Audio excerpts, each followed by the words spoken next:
Саламатсыздар ма балалар? Бүгін сіздердің алдарында жатқан әріптер бар ғой, солардан бүгінгі тақырыбымызды анықтап аламыз.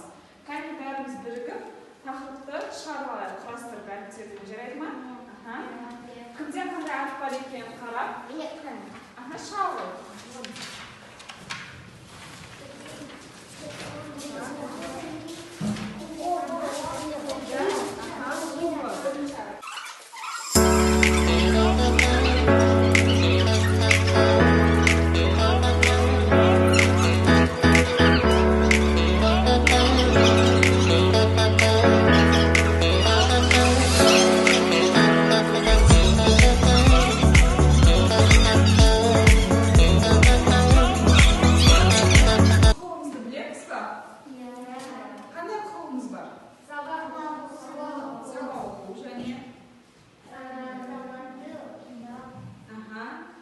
Азаматтығымызды алуға құқылымыз, сіздер мектепке келіп жатсыздар. Мектепке сіздер ақша төлемейсіздер, тегін келесіздер, дұрыс па?